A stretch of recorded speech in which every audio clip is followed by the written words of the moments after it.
Almost many things teach us how to love, but nobody has ever taught us how to undo the love. The idea of building relationships is that it's of support on all levels of life. In every way, two people can do better than one person, that is the idea. So, moving on. My question is very relatable to the audience as well.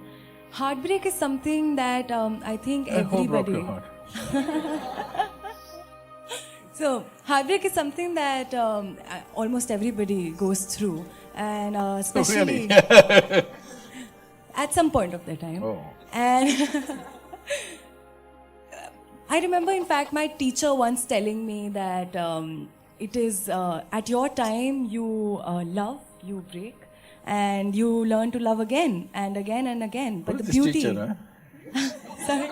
Who is this teacher? That's a top secret. And the beauty of it is that you fall in love again and you break, but then it always ends up healing you again. I wonder, Sadhguru, everybody teaches us how to love. Movies, poems, Really? Bollywood. If you do the things that you're doing in the movie, nobody will love you. Literature. Almost many things teach us how to love, but nobody has ever taught us how to undo the love. About breaking hearts. I don't have a broken heart because I gave away my heart very early on in my life, so nobody can break it, you know. I gave it away. Just do that, then nobody can… You must understand this. What is a love affair?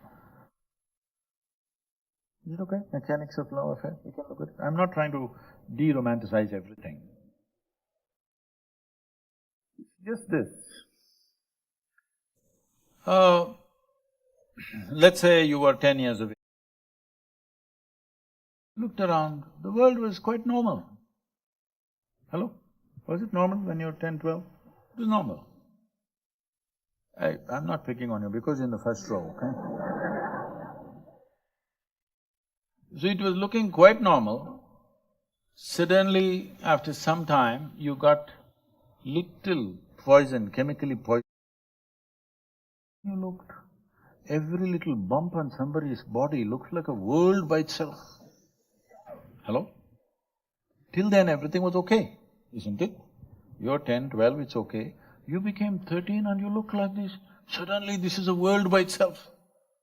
The neighborhood squawny girl who didn't mean a damn thing to you, suddenly she's the focus, she's the apple of your eye.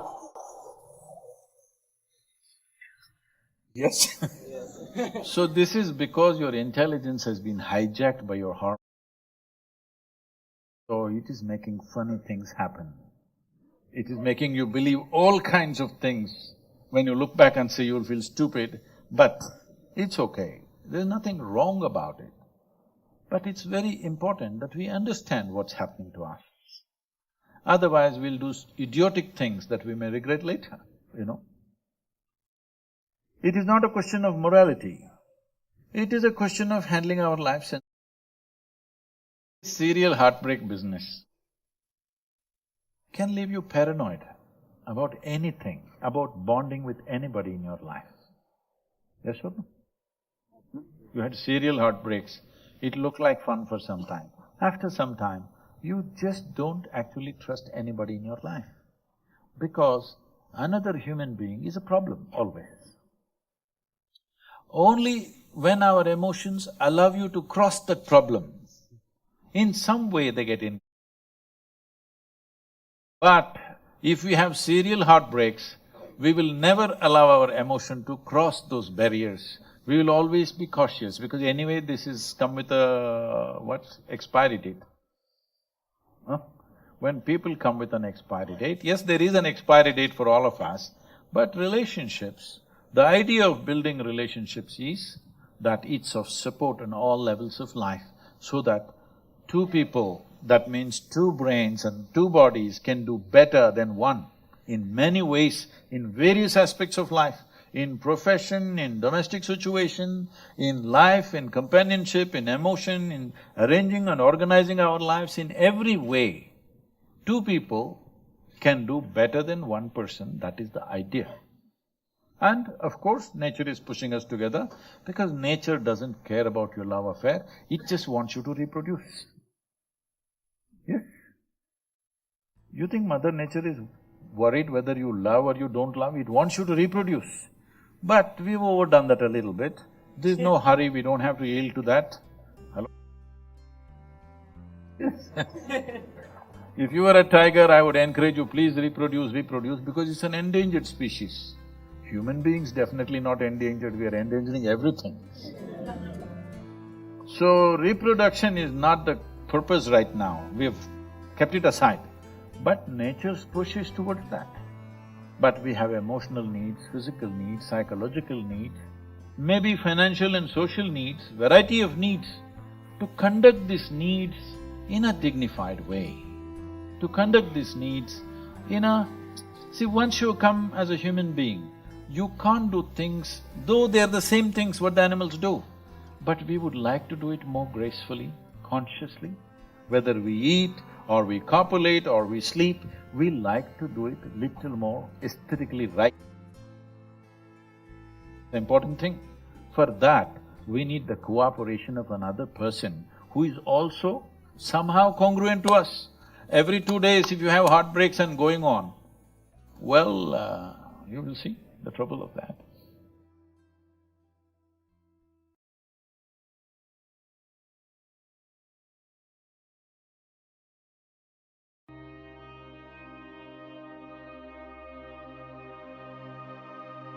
"99% of the cosmos is unmanifest. But today, modern physicists are saying this unmanifest dimension of the existence is tremendously powerful. They're saying largely it's unmanifest, it is dark. And we don't know what it is, so we're calling it dark energy. Here in this culture, in the yogic culture, we always refer to this as kala. There are two aspects. In India, in this culture, we don't have two separate words for time and space. Time is also kala, space is also kala. Kala means darkness, darkness means space. So you must understand this. In your experience of life right now, because of the nature of the visual apparatus you have, you can only see that which stops light. You can see this hand because it is stopping light. Something so vital as air, generally you cannot see it because it doesn't stop light, unless you happen to be in Delhi, of course. Here you can see the air.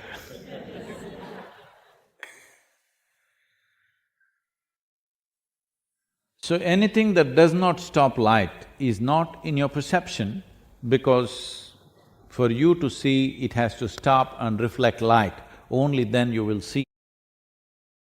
So what is considered space is dark because it doesn't stop light.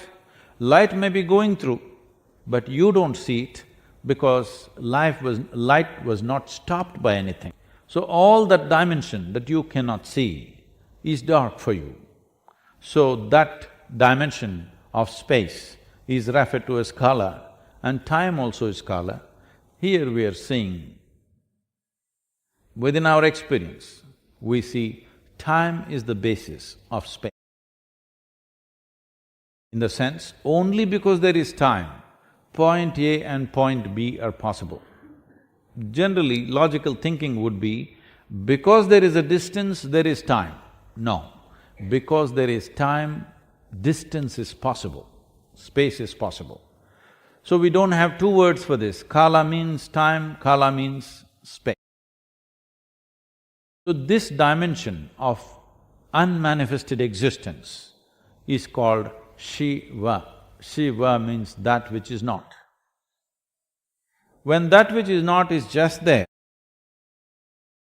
if little bit of energy play happened, which we refer to as Shakti, suddenly he roared.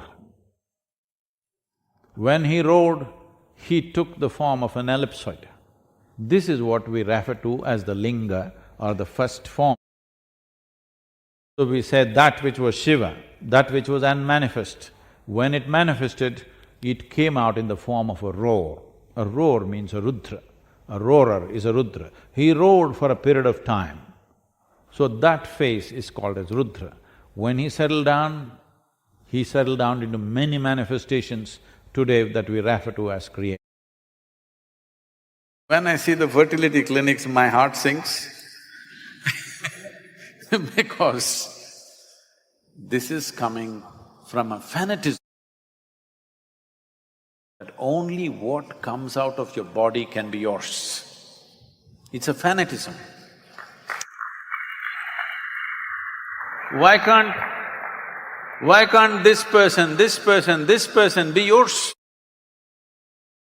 Why are they not yours?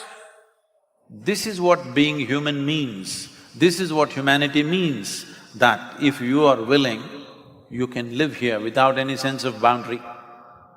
Boundaries are not fixed upon you by nature. It is an unconscious, compulsive boundary that you're setting for yourself. That means you have not explored the dimension of being human. You are still trying to operate like a creature on the planet. If you explore the dimension of what it means to be human, you would see inclusion does not mean biology. Inclusion means consciousness. If this comes, if consciousness rises, you will see we have hundreds of couples who are each are full-time volunteers and part-time volunteers. None of them have children, they've just chosen not to have because I'm giving them thousands of children, millions if they want, if they're ready. So where is the need to biologically identify with one child? I'm clearly noticing who is clapping and who is not, it's okay. So, I'm thinking of something very audacious for which I'll become super unpopular. I'm thinking of instituting an award for all those young women who are healthy, who are capable of having a child, but choose not to have one.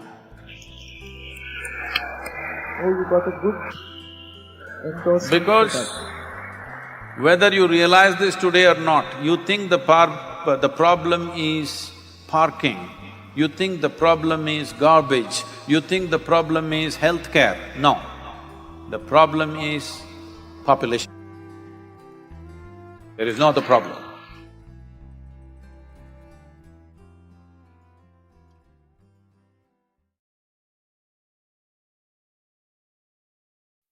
If you stayed until now, if you paused your day to listen, that already sets you apart from most.